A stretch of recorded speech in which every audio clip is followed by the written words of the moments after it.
Everybody আসসালামু আলাইকুম, কেমন আছেন সবাই? আলহামদুলিল্লাহ আমি ভালো আছি।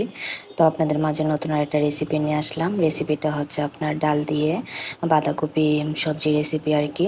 তো আমি এই রেসিপিটা প্রায় রান্না করে খাই, তো আপনাদের মাঝে মনে হয় না দেওয়া হয়েছে।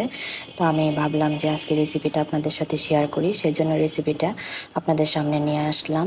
রেসিপিটা হচ্ছে আপনার রসুন কুচি আর পেঁয়াজ কুচি প্রথমে আমি কেটে নিলাম, কেটে নিয়ে তারপরে তেলে ভেজে নিলাম। তেলে ভেজে নিয়ে আমি এটাকে ডালটাও দিয়ে দিলাম। ডালটা দিয়ে তারপরে আমি তেলে ভেজে নিলাম।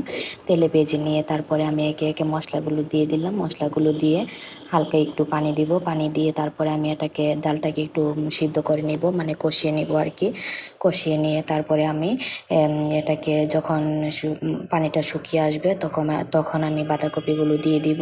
বাঁধাকপিটা দিয়ে তারপরে আমি ঢাকনা দিয়ে গুঁড়ি দিব এই মশলাটা দিয়ে বাঁধাকপিটা। আর এই যখন বাঁধাকপি থেকে কিন্তু পানি ওঠে, কারণ পানি বের হয় আর কি, তো বাঁধাকপিটা আমি ধুবো না। বাঁধাকপিটা আমি বিশেষ করে কাটার আগেই ধুয়ে ফেলি আর কি। তো বাঁধাকপিটা আমি দিয়ে যখন বাঁধাকপিটা থেকে পানিটা বের হবে ওই পানিটা দিয়েই বাঁধাকপিটা সিদ্ধ হবে আর কি।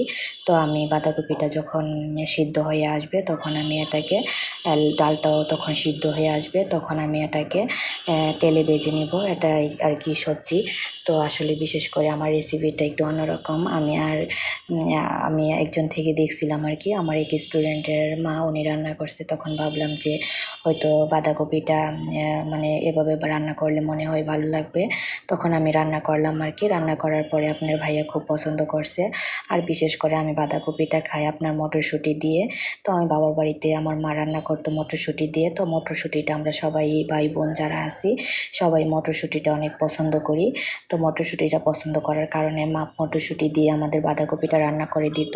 ওই সময় কিন্তু অসাধারণ লাগতো। আর এখন মটরশুঁটি দিয়ে রান্না করলেও আপনার ভাইয়া তেমন পছন্দ করে না, বিদায় উনি খায় না। কারণ উনি মানে বাঁধাকপিটাই বলতে আর কি বলবো, ওনারা তো একটু সবজি কমই পছন্দ করে এরকম আর কি। তো ডাল দিয়ে রান্না করার পরে সবজিটা অনেক মজা হয়েছে, সেজন্য আপনার ভাইয়া খাইছে। তো আমার কাছে ভাল লাগছে উনি যে খাইছে আর কি। তো আমার বাঁধাকপিটা প্রায় এনে খাওয়ার ইচ্ছে হয়, উনি খায় না বিদায় আমি বাঁধাকপিটা এনে খেতে পারি না। আর বিশেষ করে যে কোনো শীতকালীন যে কোনো সবজি বলেন সব সবজি কিন্তু মজা লাগে। আর সবজির ব্যাপারটা যেটা এটা কিন্তু ভিন্ন রকম, কারণ সবজি মানেই কিন্তু অসাধারণ খাবার, শরীর স্বাস্থ্যের জন্য সব দিক দিয়ে, পেটের জন্য সব দিক দিয়ে কিন্তু স্বাস্থ্যকর সবজির ব্যাপারটা। আর বিশেষ করে সবজিটা আমার মানে সব কিছুতেই সবজিটা আমার কাছে অনেক ভালো লাগে। আমি কোথাও যদি দাওয়াত খেতেও যাই তখন আমি সবজিটাই বেশি খাই, কারণ আমি মাংসটা তেমন পছন্দ করি না। আর আমার শ্বশুরবাড়ির ফ্যামিলির সাথে থাকতে থাকতে প্রায় মাংসটাই মোটামুটি এখন মানে একটু পছন্দ হয়ে গেছে আর কি। বিশেষ করে এই যে আমার রেসিপির ফাইনাল লুক, এখন আমি তেলে ভেজে নিব।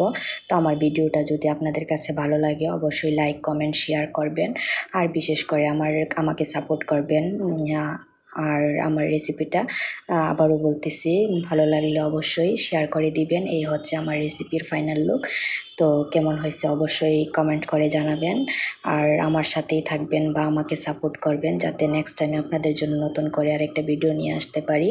ওকে, আল্লাহ হাফেজ, গুড বাই। সবাই ভালো থাকবেন, সবার জন্য শুভকামনা রইল।